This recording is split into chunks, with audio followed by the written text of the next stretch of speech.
வணக்கம் நண்பர்களே, நம்முடைய சேனலுக்கு உங்கள் அனைவரையும் அன்புடன் வரவேற்கிறேன்.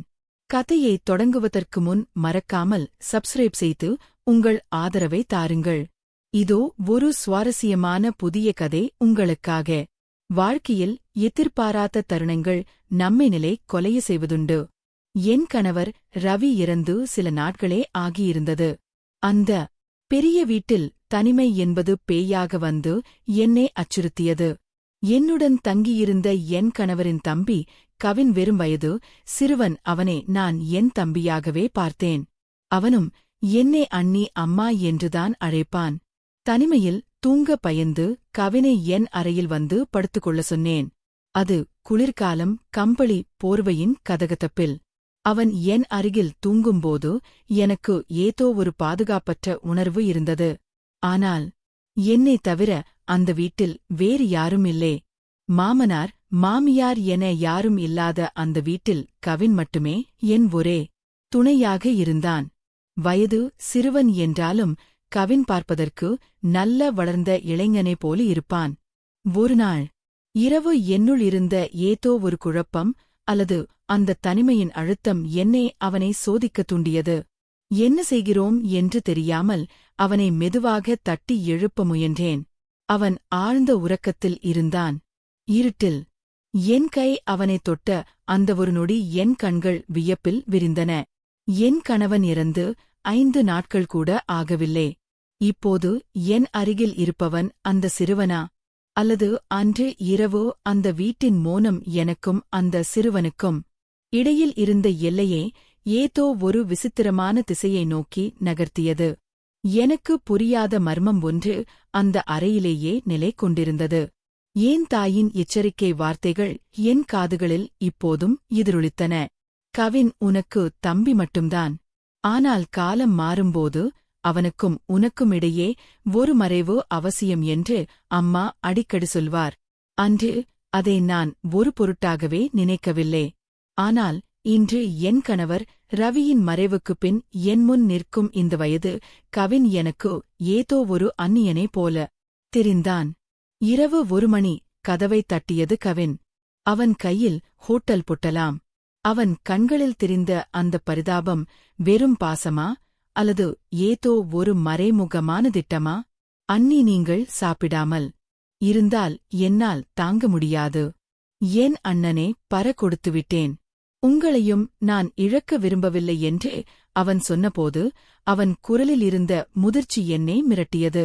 அவன் என் பாதுகாப்பு கருதி என்னை தரைத்தளத்தில் உள்ள அறைக்கு மாற்ற சொன்னான். மேலே உள்ள அறை பாதுகாப்பானது அல்ல என்று அவன் சொன்ன விதம் அந்த வீட்டின் மீது அவனுக்கு இருக்கும் அதிகாரத்தை காட்டியது. நான் தயக்கத்துடன் அவனது அறைக்கு சென்றேன். அவன் அறைக்கு சென்ற அந்த நொடி என் கண்கள் வியப்பால் விரிந்தன. நான் அதிர்ந்து போய் நின்றேன். என் கணவர் ரவி உயிருடன் இருந்தபோது கவினன் அறை இப்படி இருந்ததே இல்லை. அறையின் சுவர்கள் முழுவதும் ஏதோ ஒரு விசித்திரமான படங்களாலும் புரியாத குறியீடுகளாலும் நிரப்பப்பட்டிருந்தன. ஒரு மூலையில் என் கணவரின் உடைமைகளை விட விசித்திரமான சில பொருட்கள் அடுக்கி வைக்கப்பட்டிருந்தன. அந்த சிறுவன் கவின் எனக்கு தெரிந்த அந்த அப்பாவி தம்பிதானா? அல்லது என் கண்களுக்கு தெரியாத ஏதோ ஒரு முகமுடியை அவன் அணிந்திருக்கிறானா? அந்த அறையில் நிலவிய அந்த ஒருவித மனம் என் கணவர் கடைசியாக எனக்கு கொடுத்த அந்த வாசனை திரவியத்தின் மனம் போலவே இருந்தது. திடீரென்று பின்னால் ஒரு சத்தம் கேட்டது. கவின் என் பின்னால் வந்து நின்றான்.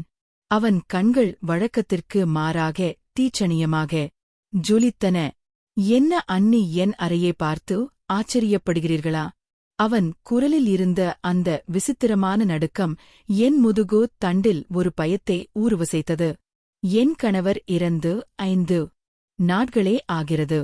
இப்போது இந்த வீட்டில் நான் மட்டும் தனியாக ஒரு தெரியாத மனிதரைப் போல நடந்து கொள்ளும் கவினுடன் இருக்கிறேன். என் தாயின் பயம் நியாயமானதுதான் என்பதை இப்போது உணர்கிறேன். கவின் வெறும் சிறுவன் அல்ல. அவனுக்குள் ஏதோ ஒரு ரகசியம் மறைந்திருக்கிறது. அன்று அவன் கொடுத்த தேநீரை கையில் வாங்கியபோது என் கைகள் லேசாக நடுங்கின. கவின் சொன்ன அந்த வார்த்தைகள் என் இரத்தத்தை உறைய வைத்தன. அன்னைக்கு தூக்கம் வரவில்லை என்று நண்பனிடம் சொன்னேன். அவன் மாத்திரை போட்டு தர சொன்னான். என்ன ஒரு யதார்த்தமான ஆனால் பயங்கரமான விளக்கம். ஒரு வயது சிறுவனால் எப்படி இவ்வளவு சாதாரணமாக ஒரு பெண்ணின் உணர்வுகளை கட்டுப்படுத்தும் முடிவை எடுக்க முடியும்? நான் டீயே கொடுக்காமல் டேபிளில் வைத்தேன். கவின் இதில் தவறி இப்படி யாரையும் கேட்காமல் மருந்துகளை கொடுப்பது ஆபத்து என்று நான் கண்டிப்புடன் கூறினேன். ஆனால் அவன் முகத்தில் எந்த குற்ற உணர்ச்சியும் இல்லை. மாறாக அவன் உதடுகளில் ஒரு விசித்திரமான மெல்லிய புன்னகை அரும்பியது. அவரது அறைக்குள் நான் கண்ட அந்த நகைப்பெட்டிகள் என் நினைவுக்கு வந்தன. நான் பாதுகாப்பாக ஊட்டி வைத்திருந்த நகைகள் எப்படி கவினின் அறைக்கு வந்தன? அவரது அறைக்குள் நான் கண்ட அந்த பொருட்கள் வெறும் விளையாட்டுப் பொருட்கள் அல்ல, அவை ரவியின் ரகசியங்கள். நான் மெல்ல அவனிடம் கேட்டேன், கவின், என் அறைப்பூட்டை திறக்க உனக்கு எப்படி தெரியும்? அந்த நகைப்பெட்டிகள் எப்படி உன் அறைக்கு வந்தன? அவன் தீயை குடித்துக் கொண்டே என்னை தீர்க்கமாக பார்த்தான். அவன் கண்கள் இப்போது ஒரு சிறுவரின் கண்களாக இல்லை, ஒரு முதிர்ந்த சூழ்ச்சி நிறைந்த மனிதரின் கண்களைப் போல அவை மின்னின. அண்ணி அண்ணன் இறப்பதற்கு முன்னரே எனக்கு எல்லாம் தெரியும். அவர் இந்த வீட்டில் எதை மறைத்து வைத்திருந்தார் என்பது எனக்கு மட்டும்தான் தெரியும். நீங்கள் அண்ணனை தேடி அலைந்தீர்கள், நான் அண்ணன் விட்டு சென்ற அதிகாரத்தை தேடினேன் என்றான். அவன் என் இதயம் படப்படுத்தது. இந்த வீட்டில் நான் பாதுகாப்பாக இருப்பதாக நினைத்தேன். ஆனால் நான் ஒரு சிங்கம் இருக்கும் குகையில் மாட்டிக்கொண்டேன் என்பதை இப்போது உணர்ந்தேன். அவன் என்னை ஒரு அந்நியாக பார்க்கவில்லை, அவனது திட்டங்களுக்கு தேவையான ஒரு கருவியாக பார்க்கிறான். அண்ணி இந்த ஊரில் அண்ணனின் மரணம் விபத்து என்றுதான் எல்லோரும் நினைக்கிறார்கள். ஆனால் அதற்கு பின்னால் ஒரு பெரிய சதி இருக்கிறது. அதை தெரிந்து கொள்ள வேண்டும் என்றால் இனி நான் சொல்வதை கேட்டுதான் ஆகஸ்ட் வேண்டும் என்று அவன் கூறியபோது அந்த வீட்டின் கதவுகள் தானாகவே மூடிக்கொண்டன. காலை நேரம், ஆனால் அறைக்குள் இருள் சூழ்ந்தது.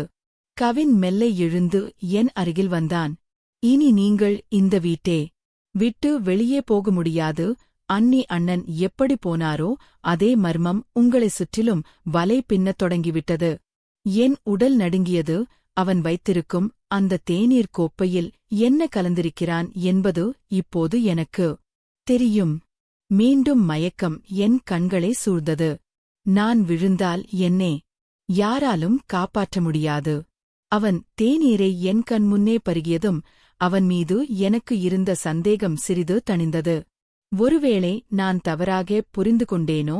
அவன் சொல்வது போல இந்த வாடகை வீட்டில் அவமானப்பட்டு வாழ்வதை விட சொந்தமாக ஒரு வீடு வாங்குவது நல்ல யோசனைதானே? ஆனால் அந்த நகைகளை அவன் எப்படி தனியாக விற்கப் போகிறான்? அவன் தேர்ந்தெடுத்த அந்த நேர்மையான நபர் யார்? கவின். அந்த நகைகள் என் கணவர் ரவி எனக்கு தந்தவை. அவற்றை விற்பதற்கு முன்னால் எனக்கு அந்த நபரைப் பற்றி தெரிய வேண்டும். அவரிடம் நான் பேச வேண்டும் என்றேன் அழுத்தமாக. கவின் லேசாக சிரித்தான். அந்த சிரிப்பில் ஏதோ ஒரு கர்வமும் அதிகாரமும் கலந்திருந்தது. அண்ணி, நீங்கள் ஏன் கவலைப்படுகிறீர்கள்? அந்த நபர் மிக முக்கியமானவர். அவர் அண்ணனின் நெருங்கிய நண்பர். நீங்கள் அவரிடம் பேசினால் அண்ணனின் மரணத்தைப் பற்றியும் அவர் விட்டு சென்ற கடன்களைப் பற்றியும் அவர் சொல்லிவிடுவார். நீங்கள் கவலைப்படக்கூடாது என்பதற்காகவே நான் எல்லாவற்றையும் கவனித்துக் கொள்கிறேன் என்று அவன் சொன்னான். அவனுடைய பதில்கள் ஒவ்வொன்றும் என்னை ஒரு இக்கட்டான சூழலுக்குள் தள்ளியது. ரவியின் மரணத்திற்கும் அவனது இந்த செயல்களுக்கும் ஏதோ ஒரு தொடர்பு இருப்பது தெளிவாக தெரிந்தது. அன்று மதியம் கவின் வெளியே சென்றிருந்தான். அவன் அறைக்கதவு லேசாக திறந்திருந்தது. இந்த வாய்ப்பை நழுவ விடக்கூடாது என்று நான் உள்ளே நுழைந்தேன். அவன் சொன்ன அந்த நேர்மையான நபர் யார் என்று தெரிந்து கொள்ள அந்த அறையை அலசினேன். மேஜையின் அடியில் ஒரு பழைய டைரி இருந்தது. அகை திறந்தபோது என் கண்கள் கலங்கின. அதில் என் கணவர் ரவியின் கையெழுத்தில் சில வரிகள் இருந்தன. கவின் சிறுவன் அல்ல. அவன் மூளையில் ஏதோ ஒரு விசித்திரமான மாற்றம் இருக்கிறது. அவன் என்மீது வைத்திருக்கும் இந்த அதிகப்படியான பாசம் காலப்போக்கில் பேராசையாக மாறிவிட்டது. அவன் என்னை பாதுகாப்பதாக சொல்கிறான். ஆனால் உண்மையில் அவன் என்னை சிறை வைக்கிறான். அந்த டைரியின் பக்கங்களை மாற்றியபோது கடைசி பக்கத்தில் ஒரு முகவரி இருந்தது. அது நான் பார்க்கக்கூடாத ஒரு இடத்தில் முகவரி. அப்போதுதான் கதவு சத்தமிட்டு திறந்தது. ஏனெனில் அவருக்கு உண்மை நெருங்கிவிட்டது. அவர் மெதுவாக சொன்னார், உங்க வாழ்க்கையில் யாராவது பழைய பிரச்சனை இருக்கா? உங்களை பண்ண யாராவது காரணம் இருக்கா? அந்த நொடியில் என் மனதில் ஒரு பழைய முகம் மின்னல் போல தோன்றியது. அர்ஜுன் 6 மாதங்களுக்கு முன்பு என் வாழ்க்கையில் வந்த அந்த மனிதன். நான் மறந்துவிட்டேன் என்று நினைத்த கடந்த காலம் மீண்டும் என் முன்னால் நின்றது. அந்தக் காவலர் யார் மேலாவது சந்தேகம் இருக்கா என்று கேட்ட நொடியில் என் நினைவு 6 மாதங்களுக்கு முன் நடந்த சம்பவங்களுக்குள் சென்றுவிட்டதையும், அப்போது நாங்கள் வேலையிற்காக வெளியூருக்கு சென்றிருந்தோம். கார்த்திக்கு வேலை கிடைக்காமல் மிகவும் கஷ்டப்பட்டு கொண்டிருந்தோம். அந்த நேரத்தில் அவருடைய பழைய முதலாளி உதவி செய்து ஒரு வேலை கொடுத்தார். கார்த்திக் அவருடைய காரை ஓட்டும் வேலை பார்த்தார். நானும் அதே வீட்டில் சமையல் மற்றும் வீட்டு வேலைக்கு சென்று வந்தேன். அந்த வீடு மிகவும் பெரியது. அங்கிருந்த வாழ்க்கை எங்கள் வாழ்க்கையை விட முற்றிலும் வேற மாதிரி இருந்தது. ஒரு நாள் அந்த வீட்டின் மகன் வெளிநாட்டிலிருந்து வந்தார். அவருடைய பெயர் அர்ஜுன். அவருக்காக நான் பல வகையான உணவுகளை சமைத்தேன். அவர் சாப்பிட்டுவிட்டு ஒரே ஒரு வார்த்தை சொன்னார், இந்த சாப்பாடு யார் செய்தது? முதலாளி அம்மா என்னை அழைத்தார். நான் அமைதியாக வந்து நின்றேன். அர்ஜுன் என்னே சில நொடிகள் பார்த்தார். அந்த பார்வையில் ஏதோ வித்தியாசம் இருந்தது. ஆனால் நான் அதை பெரிதாக எடுத்துக்கொள்ளவில்லை. அதற்குப் பிறகு சமையலறையில் நான் வேலை பார்க்கும் நேரங்களில் யாருக்கும் தெரியாமல் சாக்லேட் புத்தகம், சிறிய பரிசுகள் வைத்து செல்வது ஆரம்பித்தது. முதலில் நான் அதை சாதாரணமாகத்தான் நினைத்தேன். நல்லா சமைக்கிறதற்காக அப்ரிசியேஷன் கொடுக்கிறார் என்று நினைத்தேன். ஆனால் ஒருநாள் எல்லாம் மாறிப்போனது. முதலாளி குடும்பம் வெளியூருக்கு சென்றிருந்தார்கள். கார்த்திக்கும் அவர்களோடு திரைவராக சென்றிருந்தார். வீட்டில் அர்ஜுன் மட்டும் இருந்தார். அன்று நான் வேலைக்குப் போக வேண்டாம் என்று நினைத்தேன்.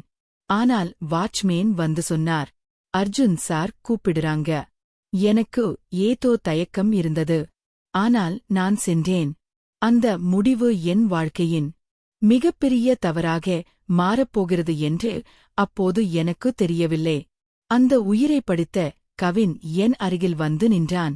அண்ணி அண்ணன் எனக்கு பயந்தார். ஆனால் அவர் எனக்கு கொடுத்த அதிகாரத்தை நான் முறையாக பயன்படுத்தப் போகிறேன். நீங்கள் என்னை தடுத்தால் அண்ணனுக்கு நேர்ந்த கதிதான் உங்களுக்கும் என்று மிகவும் மென்மையான ஆனால் நடுக்கம் தரும் குரலில் மிரட்டினான். அந்த அறையின் கதவுகள் தானாகவே பூட்டிக் கொண்டன. என் சகோதரரிடம் உதவி கேட்டிருக்கலாமோ என்று தோன்றியது. ஆனால் இப்போது காலம் கடந்துவிட்டது. கவினின் கையில் இருக்கும் அந்த பெரிய கத்தி அவன் சிறுவன் அல்ல, அவன் ஒரு ஆபத்தான வேட்டைக்காரன் என்பதை எனக்கு உணர்த்தியது. சலீம் என் நகைகளை வாங்கிக் கொண்டு போனான். கவின் என்னை பார்த்து, அண்ணி, இனி இந்த வீடு உங்களுடையது அல்ல, இது என்னுடையது. நீங்கள் என்னுடைய கட்டுப்பாட்டில் வாழ வேண்டும் என்றான். நான் இப்போது ஒரு சிறை கைதி. என் கணவரின் தம்பி என்று நினைத்த அந்த சிறுவன் இப்போது என் எஜமானனாக மாறிவிட்டான். அந்த புதிய வீடு பார்ப்பதற்கு அழகாக இருந்தாலும் ஏனோ அதில் ஒருவிதமான அமானுசிய அமைதி நிலவியது. நான் மிகவும் சிரமப்பட்டு வீட்டை சுத்தம் செய்து சமையலறையில் கவனுக்காக காத்திருந்தேன். அவன் சீக்கிரமே வந்து விடுவான் என்று நினைத்தேன். ஆனால் அன்று அவன் வர நீண்ட நேரமானது. என் மனம் மீண்டும் அந்த பழைய சந்தேகங்களுக்குள் நுழைந்தது. இரவு நேரம் நெருங்கியது. கதவை தட்டும் சத்தம் கேட்டு நான் சென்று திறந்தேன். கவின் உள்ளே வந்தான். அவனது கண்கள் ஏதோ ஒரு வெற்றியின் மமதையில் ஜொலித்தன. கையில் ஒரு சிறிய பெட்டியுடன் வந்தவன் என்னை பார்த்து ஒருவிதமான பூநகையே சிந்தினான். அண்ணி, இந்த வீட்டிற்கான பத்திரங்களை நான் வாங்கிவிட்டேன். ஆனால் சலீம் அங்கில் ஒரு முக்கியமான விஷயத்தை சொல்ல சொன்னார் என்று கூறிவிட்டு தன் கைவசம் இருந்த அந்த பெட்டியை என்னிடம் நீட்டினான். என்ன விஷயம் கவின்? நீ ஏன் இவ்வளவு அவசரமாக இருக்கிறாய் என்று நான் கேட்டேன். அவன் என் அருகில் வந்து என் தோள் மீது கை வைத்தான். ஒரு வயது சிறுவனின் செய்கை என்று நினைக்க முடியவில்லை. அன்னே, நம்முடைய புதிய வாழ்க்கை இன்றுதான் தொடங்குகிறது. அண்ணன் ரவி மறைந்ததற்கு பின்னால் இருந்த உண்மைகளைத் தேடி நீங்கள் அழைந்தீர்கள் அல்லவா? அதற்கான விடை இந்த சாவியில் இருக்கிறது என்று சொல்லி ஒரு பழைய சாவியை கொடுத்தான். இந்த சாவி எதனுடையது என்று என் குரல் நடுக்கத்துடன் கேட்டேன். அவன் மெல்லிய குரலில் சொன்னான், இந்த வீட்டு அடித்தளத்தில் ஒரு அறை இருக்கிறது. அண்ணன் ரவி தன் மரணத்திற்கு சில நாட்களுக்கு முன்புதான் அதை ரகசியமாக உருவாக்கினார். அந்த அறையில் இருப்பது வெறும் பணம், நகைகள் அல்ல. அவர் ஏன் திடீரென உயில் எழுதினார் என்பதற்கான ஆதாரங்கள். ஆனால் அன்னே, ஒரு நிபந்தனை, அதை திறந்தால் நீங்கள் மீண்டும் பழைய வாழ்க்கைக்கு திரும்ப முடியாது. நான் திகைத்துப் போய் நின்றேன். இந்த சிறுவன் கவின் என் கணவரின் ரகசியங்களே இப்படி துல்லியமாக தெரிந்திருக்கிறான் என்றால், அவன் ரவியின் இறப்பிற்கு முன்னரே அவனுடன் ஏதோ ஒரு விசித்திரமான பிணைப்பில் இருந்திருக்கிறான் என்று அர்த்தமா? நான் சமையலறையில் வைக்கப்பட்டிருந்த உணவை அவனுக்கு பரிமாறினேன். கவின் அமைதியாக சாப்பிடத் தொடங்கினான். ஆனால் அவரது பார்வைகள் என் அறை பக்கமே நிலைத்திருந்தன. அந்த புதிய வீட்டில் நான் மீண்டும் அவரது வலையில் சிக்கிக் கொண்டேன் என்பதை என்னால் உணர முடிந்தது. அன்னே, நீங்கள் சாப்பிடவில்லையா? அந்த அறையை திறக்கும் முன் நீங்கள் ஒரு நல்ல விருந்து சாப்பிட வேண்டும். நாளை உங்களுக்கு பெரிய ஆச்சரியம் காத்திருக்கிறது என்று அவன் சொன்னபோது அவரது குரலில் இருந்த அந்த அதிகாரம் என்னை அச்சுறுத்தியது. நான் அந்த உணவை உண்ணும்போது மீண்டும் ஒருவிதமான மயக்கம் என் கண்களை சூழ்ந்தது. அவன் கொடுத்த அந்த தேநீரில் மீண்டும் ஏதோ கலந்திருக்கிறான். இந்த முறை நான் மயங்கி விழுந்தால் கண்விழைக்கும்போது இந்த உலகம் எனக்கு புரியாத ஒரு மாயையாக மாறிவிடுமோ என்ற அச்சம் என் இதயத்தை அழுத்தியது. அவன் என்னை சீறிய விதம் ஒரு வயது சிறுவனுடையதாக இல்லை. வாழ்வியல் கசப்புக்களை பார்த்த ஒரு முதிர்ந்த ஆணின் குரலாக இருந்தது. அவன் கதவைத் திறந்தபோது அந்த அறையில் நிலவிய அந்த விசித்திரமான மனம் என்னை மீண்டும் ஒருவித மயக்கத்திற்குள் தள்ளியது. அவனது கண்களில் தெரிந்த தீச்சணியம் நான் ஒரு சிறுவனே அல்ல, ஏதோ ஒரு மர்ம சக்தியேதான் என் வீட்டிற்குள் வளர்த்து வருகிறேன் என்பதை உறுதிப்படுத்தியது. கவின், ஏன் இப்படி நடந்து கொள்கிறாய் என்று என் குரல் நடுங்க கேட்டேன். அவன் என் அருகில் வந்து என் கைகளை பிடித்து கொண்டான். அந்த சிறுவனின் கைகளில் இருந்த அந்த வலிமை என்னை அதிர்ச்சியில் ஆழ்த்தியது. அவன் என் கண்களை நேராக பார்த்து சொன்னான், அன்னே, நீங்கள் எனக்கு பணிவிடை செய்வதாக நினைக்கிறீர்கள். ஆனால் அந்த உணவில் நான் எதை சேர்த்தேன் என்று உங்களுக்கு தெரியுமா? உங்கள் பயத்தை, உங்கள் பாதுகாப்பற்ற உணர்வே, உங்கள் கடந்த கால நினைவுகளை எல்லாம் அந்த உணவில் மறைத்து வைத்திருந்தேன். நான் அதிர்ந்து பின்வாங்கினேன். என்ன சொல்கிறாய் கவின்? அவன் மெல்ல சிரித்தான். அந்த சிரிப்போ அறையின் இருளில் எதிரொலித்தது. அண்ணன் இறப்பதற்கு முன் அவர் இந்த தகவலை என்னிடம் ஒப்படைக்க விரும்பவில்லை. ஆனால் நான் அவரை தடுத்து நிறுத்தினேன். அவர் தன்னிடம் வைத்திருந்த அந்த ரகசிய பெட்டியின் சாவி இப்போது என் கையில் உள்ளது. நீங்கள் உங்கள் கணவரைப் பற்றி என்ன நினைக்கிறீர்கள்? அவர் ஒரு சாதாரண வியாபாரி என்றுதானே? அவர் ஒரு பெரிய கொற்றக் கொம்பலின் முக்கிய புள்ளி என்பதே உங்களுக்கு தெரியுமா? என் இதயம் நின்றது போல் இருந்தது. இல்லே, அது போய் என்று நான் அலறினேன். பொய்யா, பாருங்கள் என்று அவன் தன் மேஜை இழுப்பறையை திறந்தான். அதில் என் கணவர் ரவியின் கையொப்பமிட்ட ஆவணங்கள் இருந்தன. ஆனால் அதில் இருந்த பெயர்கள் எல்லாம் நான் அறியாதவை. கவின் என்னை ஒரு நாற்காலியில் அமரவைத்து என் முகத்தை பார்த்தான். அவன் கையில் இருந்த ஒரு சிறிய கருவி என் கணவரைப் பற்றிய பல உண்மைகளை ஒவ்வொன்றாக சொல்லத் தொடங்கியது. இனி நீங்கள் என்னை தட்டிக் கேட்க முடியாது அண்ணி, நீங்கள் என் பாதுகாப்பில் இருக்கிறீர்கள். அந்த புதிய வீட்டில் ஒவ்வொரு செங்கலும் ஒவ்வொரு அறையும் அண்ணன் சம்பாதித்த அந்த பாவ பணத்தால் கட்டப்பட்டது. இந்த வீட்டிலிருந்து நீங்கள் வெளியேறினால் உங்கள் உயிருக்கு ஆபத்து. நான் உங்களை காப்பாற்றுகிறேன் என்று சொன்னது வெறும் வார்த்தைகள் அல்ல, அது ஒரு எச்சரிக்கை. கவின் எழுந்து நின்றான். அவளது உருவம் சுவரில் ஒரு நிழலாக பெரியதாக தெரிந்தது. அந்த நிழல் ஒரு சிறுவனுடையது அல்ல, என் கணவர் ரவியைப் போலவே இருந்தது. இன்று இரவு நீங்கள் தூங்க வேண்டிய அவசியமில்லை. அண்ணி, நான் சொல்லப் போகும் உண்மைகள் உங்களை உருக்கப் போகின்றன. அண்ணன் ஏன் இறந்தான்? அவன் இறப்பிற்கும் அந்த வயது கவினுக்கும் என்ன சம்பந்தம் என்பதே இன்று நீங்கள் தெரிந்து கொள்ள வேண்டும் என்றான். அவன் கையில் இருந்த அந்த சாவியை என்னிடம் நீட்டினான். அது அந்த ரகசிய அறைக்கான சாவி. கதவை திறந்தால் என் கணவரின் உண்மையான முகத்தை காண வேண்டியிருக்கும். கதவை திறக்காமல் இருந்தால் கவினன் அடிமையாக இருக்க வேண்டியிருக்கும். 9 மணி கதவை யாரோ மிக ஆக்ரோசமாக தட்டினார்கள். கவின்தான் திரும்ப வந்திருக்கிறான் என்று உறுதியாக தெரிந்தாலும் அவன் வந்த வீதம் என்னை உறைய வைத்தது. கதவை திறந்தபோது அங்கே நின்றிருந்தது கவின் மட்டுமல்ல, அவனோடு அடையாளம் தெரியாத இருவர் கருப்பு உடையில் நின்றிருந்தனர். அவன் என் வீட்டுக்குள் நுழைந்தபோது அவரது கண்களில் இருந்த அந்த தீய சுடர் இன்னும் அதிகமாகியிருந்தது. அண்ணி, நான் சொன்னதே யோசித்தீர்களா? இந்த காலம் முடிய இன்னும் சில நாட்கள்தான் இருக்கிறது. அதற்குள் நீங்கள் ஒரு முடிவுக்கு வரவேண்டும். இல்லை என்றால் இந்த வீட்டை விட்டு வெளியேற முடியாது என்று சொன்னேன் அல்லவா? அதை இப்போது செயலில் காட்ட வேண்டிய நேரம் வந்துவிட்டது என்றான். நான் நடுங்கிக் கொண்டே கத்தினேன். கவின், இது உன் அண்ணன் ரவி கஷ்டப்பட்டும் சம்பாதித்த வீடு. நீ ஒரு சிறுவன். உன் மூடை கெட்டுப் போய்விட்டது. இப்போதே இந்த வீட்டை விட்டு வெளியேறு. அவன் மீண்டும் சிரித்தான். அது ஒரு சிறுவனின் சிரிப்பல்ல, அதிகார துணை கொண்ட மனிதனின் எள்ளி நகையாடல். அண்ணன் ரவி, அவரைப் பற்றி உங்களுக்கு என்ன தெரியும்? அவர் ஒரு மிகப்பெரிய குற்றக் கும்பலின் தலைவன். அவர் மறைந்த பிறகு அந்த பேரரசின் வாரிசு நான். நீங்கள் என் அண்ணனின் மனைவி அல்ல. நீங்கள் என்னுடைய சொத்து. இப்போது அந்த ஆவணத்தில் கையெழுத்தினீங்கள். இந்த வீடு இனி என் பெயருக்கு மாறிவிட வேண்டும் என்று கூறி ஒரு காகிதத்தை நீட்டினான். நான் அதை பார்க்க மறுத்துவிட்டேன். உடனே அவன் என் கழுத்தை பிடித்து சுவரோடு சாய்த்தான். அவனது பிடியில் இருந்த அந்த வலிமை ஒரு வயது சிறுவனுடையது அல்ல. என் கணவர் ரவிக்கு இருந்த அதே வலிமை, அதே பிடிமானம். யார் நீ? கவின், இல்லை, எனக்கு தெரியும் என்று நான் அலறினேன். அவன் என் காதருகே வந்து மெல்லிய குரலில் சொன்னான்.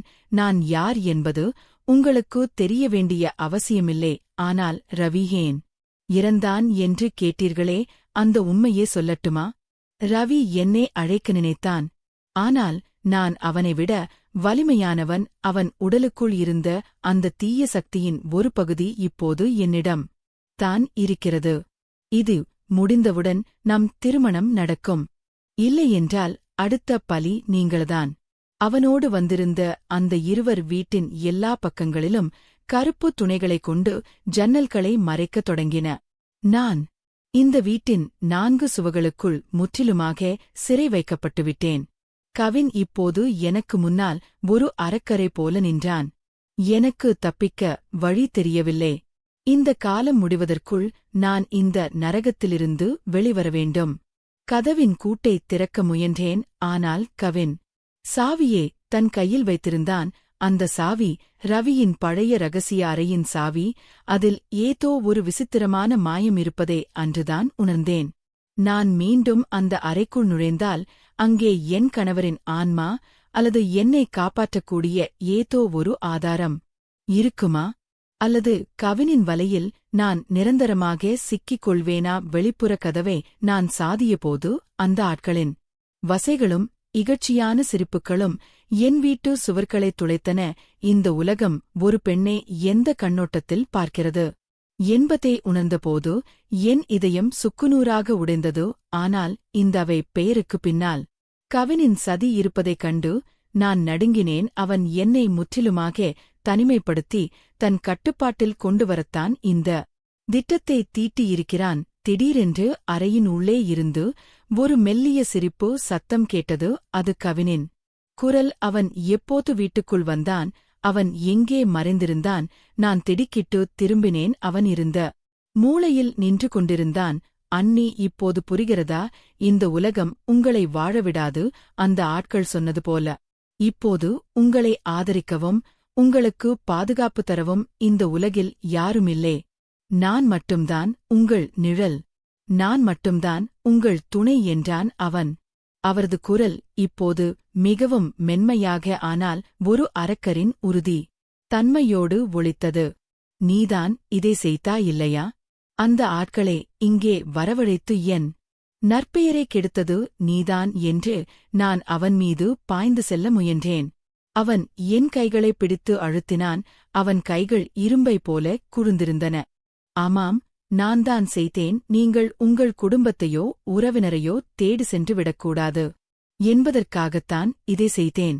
இப்போது ஊர் மக்கள் அனைவரும் உங்களை ஒரு தவறான பெண்ணாகவே பார்க்கிறார்கள். நீங்கள் வெளியே சென்றாலும் எவரும் உங்களை ஏற்க மாட்டார்கள். இப்போது நீங்கள் இந்த வீட்டிற்குள் என்னுடன் இருப்பதன் தவிர வேறு வழி இல்லை என்றான். நான் கதறி அழுதேன். என் அழுகே அவனுக்கு ஒரு பெரிய வெற்றியாகத் தெரிந்தது.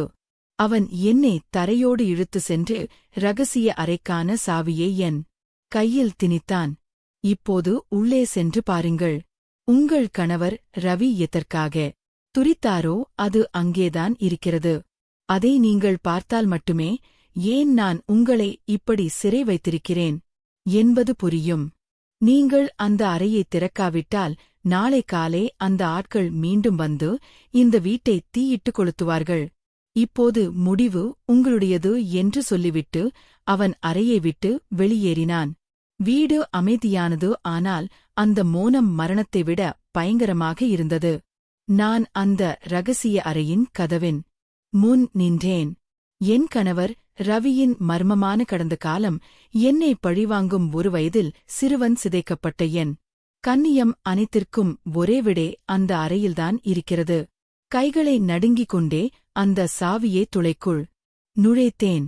கூட்டு திறந்தது. கதவு மெதுவாக சத்தத்துடன் திறக்கத் தொடங்கியது. இரகசிய அறையின் கதவு மெல்ல திறந்தது. உள்ளே ஒருவிதமான பழைய காகிதங்களின் மனமும் ஏதோ ஒரு மருந்து வாசனையும் கலந்திருந்தது. சுவரில் இருந்த ஒரு சிறிய விளக்கை நான் எரிய வைத்தேன். அந்த அறை முழுவதும் புகைப்படங்களும் ஆவணங்களும் நிறைந்திருந்தன. ஆனால் நான் கண்ட காட்சி என் இதயம் நின்று போகும் அளவுக்கு அதிர்ச்சியே தந்தது. அந்த அறையின் சுவர்களில் என் கணவர் ரவியின் புகைப்படங்கள் இருந்தன. ஆனால் ஒவ்வொரு புகைப்படத்திலும் ரவியின் முகத்திற்கு பக்கத்தில் நான் அந்த தெருவில் பார்த்த கவினின் முகமும் இருந்தது. ஆனால் அது வயதில் சிறுவன் கவின் அல்ல. அது அவன் வளர்ந்தா பருவத்தின் முகம். அருகில் இருந்த ஒரு கோப்பை எடுத்தேன். அது ரவியின் உயில். அதில் எழுதப்பட்டிருந்தது, நான் கவினை பெற்றெடுக்கவில்லை. கவின் நான் செய்த ஒரு அறிவியல் பரிசோதனை. என் மரணத்திற்குப் பின் என் ஆளுமையை அவனுக்குள் கடத்த வேண்டியிருந்தது. அவன் ஒரு சிறுவன் அல்ல. அவன் எனக்கு பதிலாக இந்த உலகத்தை ஆள படைக்கப்பட்ட ஒரு குளோன். அவனுக்குள் என் நினைவுகளும் என் வன்மமும் என் அறிவும் திணிக்கப்பட்டிருக்கிறது. என் உடல் நடுங்கியது. கவின் என்று நான் அழைத்தது ஒரு சிறுவனே அல்ல, என் கணவன் ரவியின் மற்றொரு வடிவத்தே. அவன் என்னிடம் காட்டிய அந்த பாசம், அவன் பேசிய முதிர்ச்சியான வார்த்தைகள், ஏன் அவன் என்னை அடைய துடித்தான் என்பதற்கு இப்போது விடை கிடைத்தது. அவன் ரவியின் ஆன்மாவையும் அறிவையும் சுமக்கும் ஒரு இயந்திரம். திடீரென்று கதவு மூடும் சத்தம் கேட்டது. பின்னால் கவின் வந்து நின்றான். இப்போது அவனது கண்களில் ஒரு விசித்திரமான பிரகாசம் இருந்தது. அவன் என் கையை பிடித்து கொண்டான்.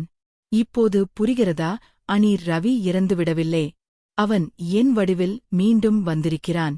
நான் ரவியின் நினைவுகளுடன் வாழும் ஒரு புதிய உயிரினம். நீங்கள் ரவியை தேடினீர்கள். ரவி உங்கள் முன்னால் நிற்கிறான். இனி நீங்கள் எங்கும் போக முடியாது. நாம் இருவரும் சேர்ந்து இந்த புதிய உலகத்தை உருவாக்கப் போகிறோம். அவன் சொன்னது உண்மைதான். அவன் தொடுதலில் என் கணவர் ரவியின் ஸ்பரிசம் இருந்தது. ஆனால் அது ஏதோ ஒரு கரையான் அரித்த மரம் போல பயங்கரமானதாக இருந்தது. அவன் சிரிக்கும்போது ரவியின் குரல் அந்த அறையில் எதிரொலித்தது. நான் ஒரு மனிதனுக்காக அளவில்லை. ஒரு ஆய்வகத்தில் உருவாக்கப்பட்ட ஒரு மாயைக்காக சிறைப்பட்டிருக்கிறேன். அவன் என் கழுத்தில் ஒரு சங்கிலியே அணிவித்தான். இனி நீங்கள் என் மனைவி ரவிக்கு நீங்கள் எப்படி மனைவியாக இருந்தீர்களோ அப்படியே எனக்கும் இருப்பீர்கள் சூட்டிந்த கதவுகள் இனி ஒருபோதும் திறக்காது. அவன் அந்த அறையின் சொச்சை அழைத்தான். இருள் சூழ்ந்தது. அந்த அறையில் என் அலறல் சத்தம் யாருக்கும் கேட்கவில்லை. நான் ரவியின் நினைவுகளில் அந்த புதிய மனிதனின் சிறையில் வாழ்நாள் முழுவதும் கைதியாகி போனேன். அந்த வீட்டின் ஜன்னல்கள் வழியாக நிலவு தெரிந்தது. அது ஒரு சாட்சி மட்டுமே. அந்த வயது சிறுவரின் முகம் மூடி விழுந்துவிட்டது. அங்கே ரவியின் வன்மம் மீண்டும் ஒரு புதிய பரிமாணத்தில் உயிர் பெற்று வளர்ந்திருந்தது.